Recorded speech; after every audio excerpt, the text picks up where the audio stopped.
Black women who literally never experienced a Black man in a positive way in their life. Say on the record, Black men in my life absolutely protect me.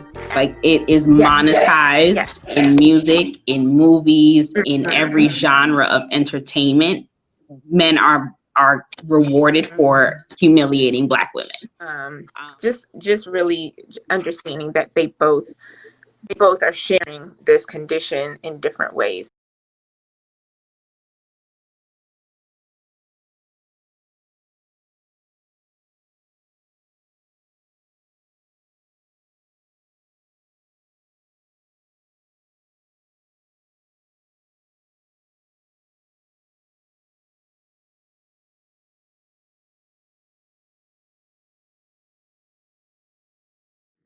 Welcome to Charlie White Media Channel. Thank you for joining us for Unsung Issues, Episode 2, Black Women's Pain, How It Is Created, Consumed, and Felt. And this is the final part, Part 4, Black Women's Pain in Relationship to Black Men.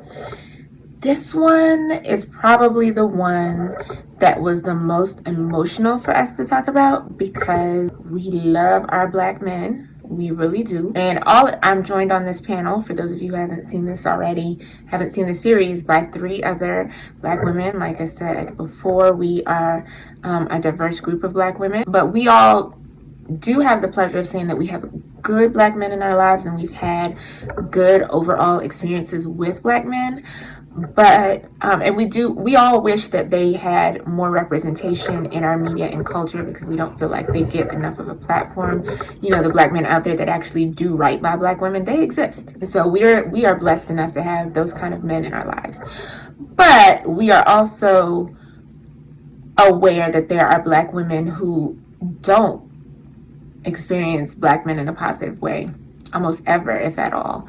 And you know, that is something that agrees with the narrative that the media puts out there, and that really wants to highlight a certain amount of tension between Black men and women. And gosh, there is historical significance to those things, and certainly, you know, current social significance to those things. Also, even in healthy relationships between Black men and women, there are certain tensions that we have to navigate due to our history as the Black family in this country, and so, and really in this whole world, in this whole diaspora. So that's what we're going to talk about here. So much of it really kind of speaks for itself. I am really interested to see what other people have to say, so I do hope somebody comments. Again, this stuff is just too big for us to really tackle in any one video. It really helps if other people comment in the comment section and add to the discussion. But I want to say just one more time, we love our Black men. We are not here to beat down Black men, but Black men need accountability about some things, and there are just some things within the Black family that need to be discussed, and we're not going to run from that either. So thank you for joining us. I hope you join the discussion in the comment section, and look forward to hearing from you. Yeah, this one is hard. This is the hardest one for me. I love Black men. I really do. Yeah, this one. So I'm gonna go. Let me go to my clip, and then we'll come back to it. This is a tough one. The scene as you brought up, Lourdes, in this film, there's not a high level of conflict between Black men and Black women, and I'm glad for that. I'm glad that we show intact, loving, supportive Black families. But I do feel like in this scene that I'm about to show, that I refer to as the argument, it is the central scene of the film. Like, it captures so many things in one place, and just at the end of the argument, I think it really does manage to capture sort of what's at the heart of the tension between Black men and women, and you'll see what I'm talking about after. This is our longest clip, but bear with me.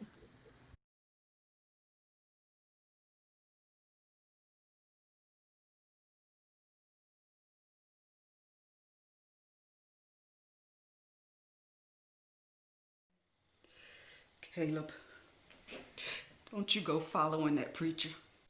What if you get caught? What's gonna happen to us, to our family? What's gonna happen if we don't fight back, Claire? Is we ever gonna get to be a real family?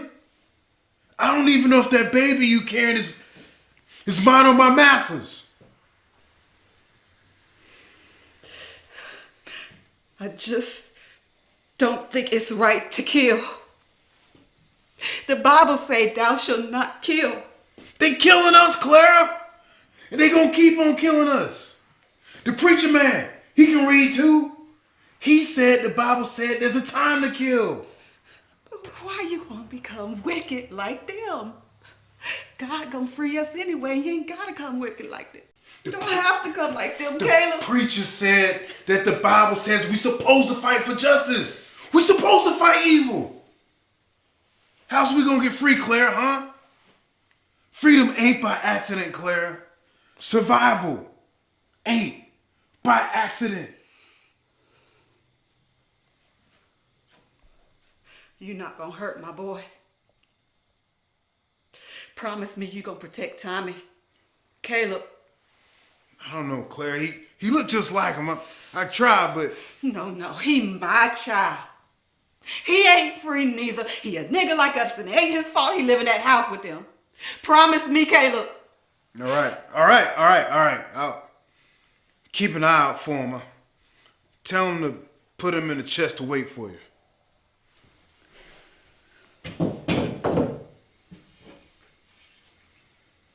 Don't judge me, Claire. You get to live kind of nice. And Mrs. like you. You ain't never have to take no whip.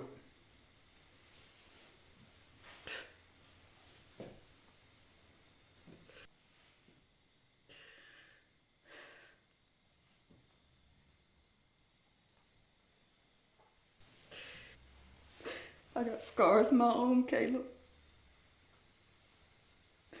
I got scars of my own.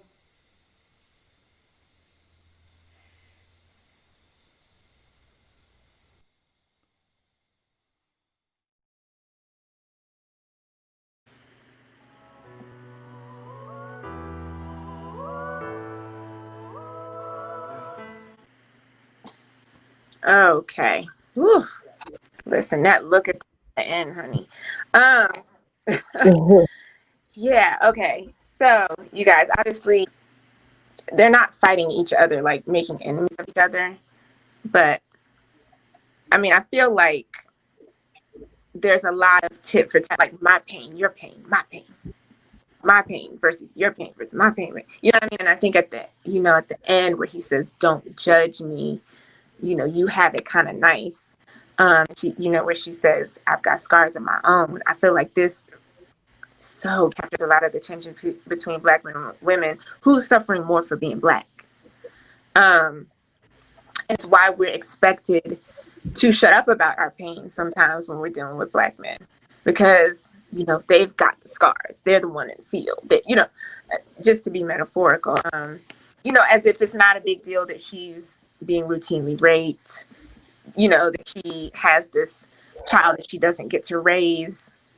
Because he's living, as the master's son's child. It doesn't, like, how do you compare that? You can't compare these things. And it's useless to argue those points, who's suffering more for being Black. And I think it's just really telling that he seems to think like she'll be okay without him. He's got this thing that's like really pressing on his conscience as a man. This is about his manhood as a man. He has to stand up and do this, which I'm not mad at Caleb. Not mad at all. I like a Caleb, honey. But, at the same time, clearly, as far as he's concerned, you'll be all right with the kids. She's like, what am I going to do without you? And he's like, look, I got to do what I got to do. You know what I mean? So it's a bit dismissive. I feel like he's a bit dismissive of her pain. And I think it's why Black women stuff our pain very often when it comes to Black men. So i.e. in the On the Record documentary, Drew Dixon and the other women were saying how they had to wrestle with, do I tell my story and bring down a Black icon? Like, Mm. you know what I mean? Like, is that okay for me as someone who has allegedly been assaulted to tell that story of how I've been hurt if it's going to hurt the whole Black community? Mm-hmm. You know, so we worried about the kids, we worried about these men, you know what I mean? It's like we worry about ourselves last until our pain doesn't get any attention, doesn't get any treatment. And then when we dare to say, you know, that's not going to work, it hurts too bad and I got to say something, you know, look at the backlash we get. And I just want to say that actually I have a whole nother episode coming up, platforming Black men who actually treat Black women well. That's all. That it's like they need their own show because they don't get a platform. But I do, you know, let's be real. There is definitely a strong portion of our community of Black men that just don't feel any particular need to protect or respect Black women who, you know, who make it a point to threaten, ridicule, attack. There are Black women who literally never experience a Black man in a positive way in their life. Which is again one of those things that breaks my heart. Like they're in a whole space where there's just no safety, no respect, no protection, no covering for Black women from Black men. And I think that's coming, one, from just systems of oppression, mass incarceration, just the stress that they're under being Black men, but also, you know, the ones that are there for whatever reasons, you know, are not always inclined to protect and uplift Black women. One of the things that Judith also said this is, if you haven't seen On the Record documentary, it's just, oh God.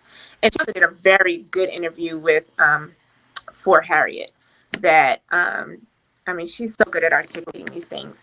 She talked about when she visited in Ghana, what's that castle on the shores of Ghana? We all know what I'm talking about. And she said something that I've never heard anyone else talk about, which is also very interesting to me, that of all the stories I've heard, of all the, you know, pictures I've seen of, no, I've never heard this from anyone else. She said that there was a courtyard where when they brought women to this, you know, castle to be held, waiting for the next slave ship to pick them up, they would take the women into the courtyard in the view of the captured men and sexually assault them in the courtyard. And that if any of the men who had been captured moved to try to protect the women, they had a special cell for them where they would take them and leave them to die. They didn't get any food, nothing. They just took them, dropped them off, and left them to die. Like, it was so important to the system of slavery to not have Black men who would protect Black women, that they didn't even make it on the ship. They were willing not to pay. They were willing not to get the money for them. They didn't even make it on the ship. Like, they need to die, and they need to die a slow, horrible death. And this was, you know, done in full view of everyone, so everybody got the message that Black men better not protect Black women. And for the ones who did make it across the Middle Passage, they had buck breaking farms. A lot of them were in the Caribbean, where they would sodomize and just do all kinds of things. They would find the strongest male within the community and break him down in front of everybody. So as to create a culture where white men in particular, but white women also, whoever was white, could abuse Black women and not expect retaliation from Black men. I am just so sure that has been passed down generationally. I'm not saying that there aren't any more Black men who would protect Black women, but it's not a cultural requirement. You know what I'm saying? It's not the cultural norm that it should be or that it could be. And I am so sure that is rooted in that conditioning, you know, that goes all the way back to slavery, that there is no reward for protecting Black women. You know, better off turning your head. And, you know, there was other ways that was manifested. That's a tough one. So I just want to know how you guys see the relationships of Black men and Black women, how that feeds into Black women's pain. How do you see Black men handling Black women's pain? What do you think about that? Like those are my sort of my thoughts.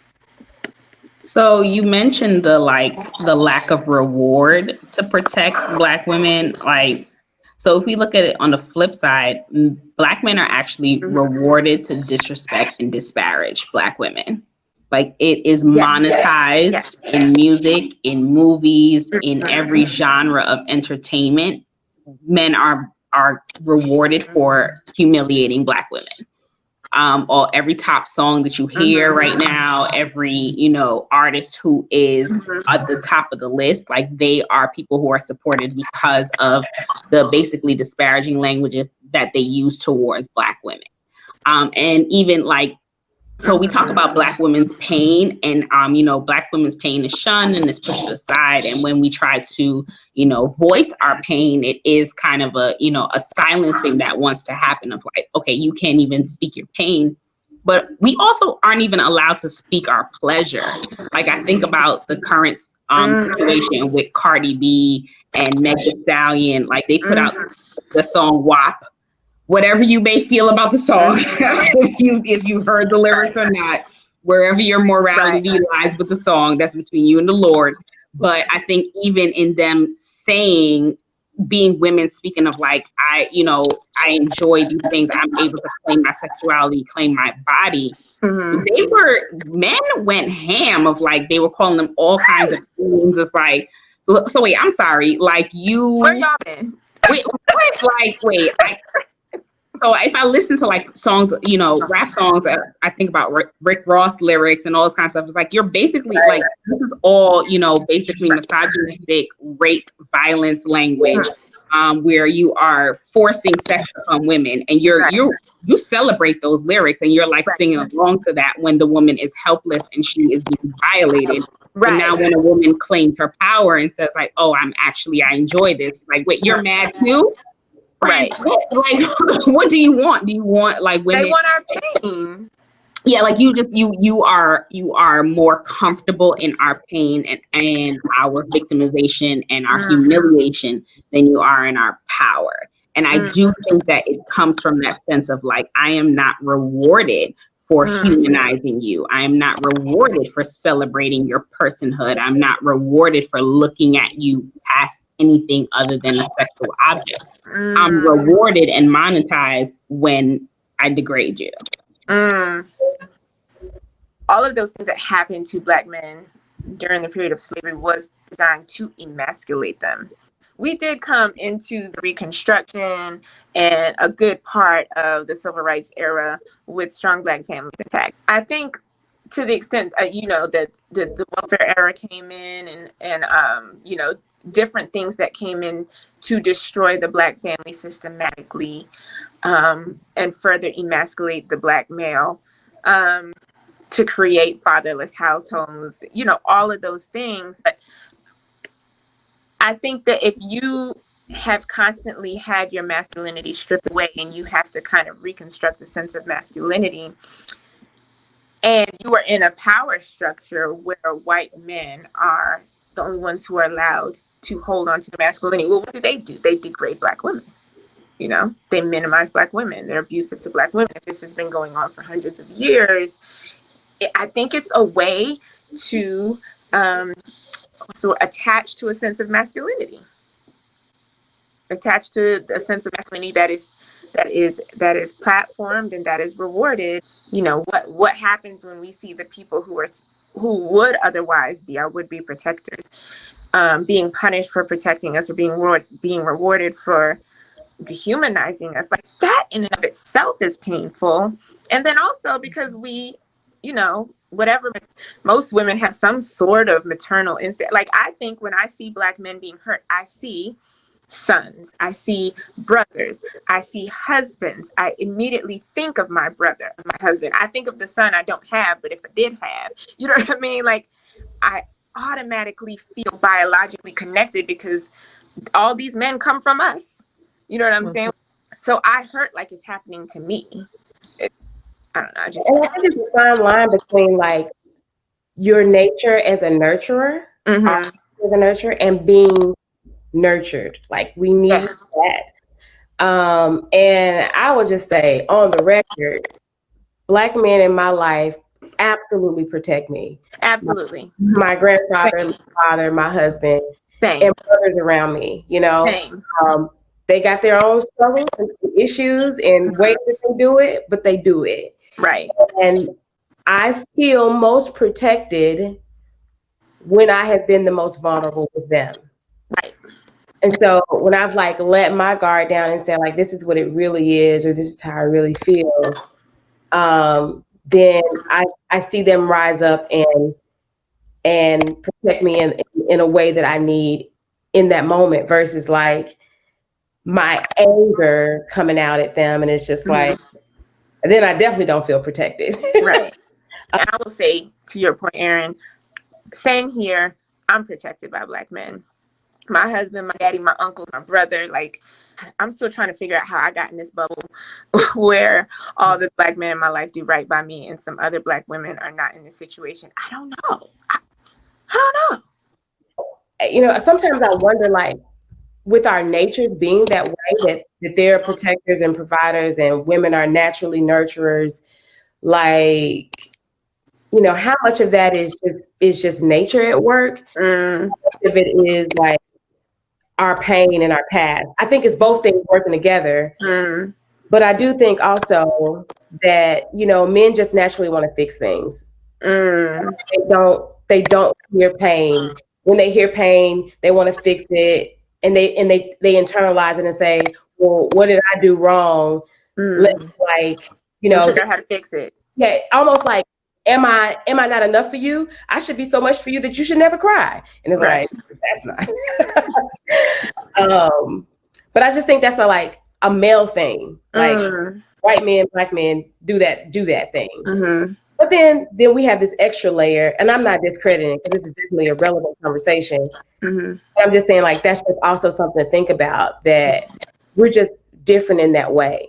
And I think that other cultures struggle the same way, but we also have this heavy baggage that we're carrying that. Yeah, the extra layer is a theme that goes throughout, you know, all of it. At the end of the day, we're men and women. Yeah. In relationship with one another. Caleb in the movie, his action is all about him.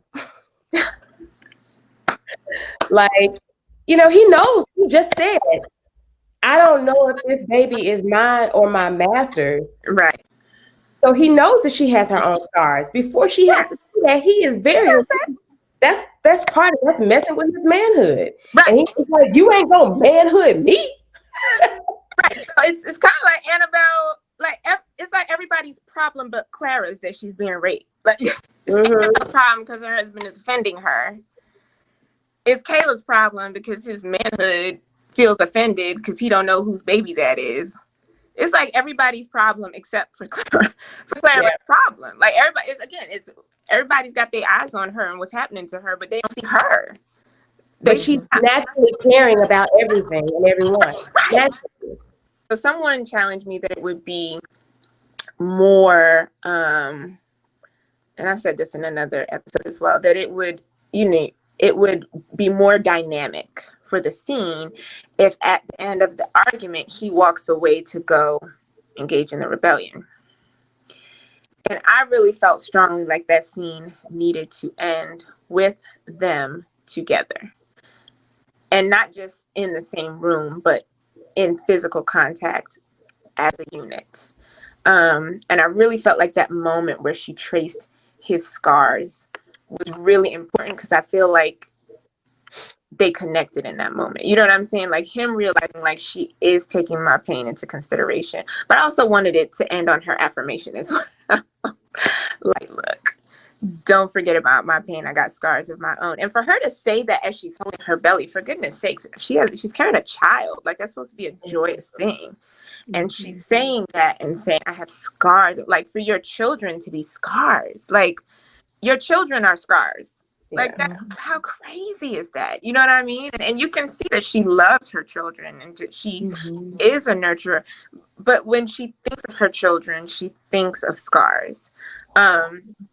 Because how is that not affecting her that she don't know whose baby she's carrying? Like he didn't even think about that. Like, he's dismissing how that weighs on her to have her belly swelling. She doesn't like it.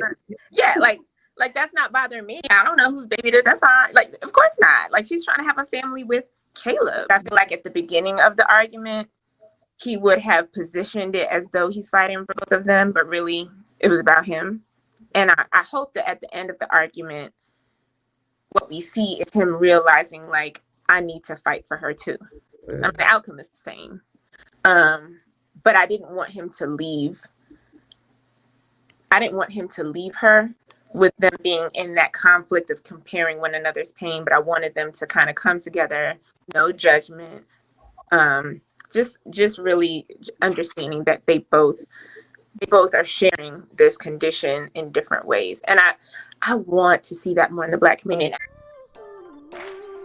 All right, y'all. Thank you for joining us. I want to apologize for a lot of the sound issues that were coming up. I am working on getting a new microphone. But I do think the discussion was good, and it would be even better if we could hear from you, if you could drop some comments on what you thought about the discussion and anything that you might like to add.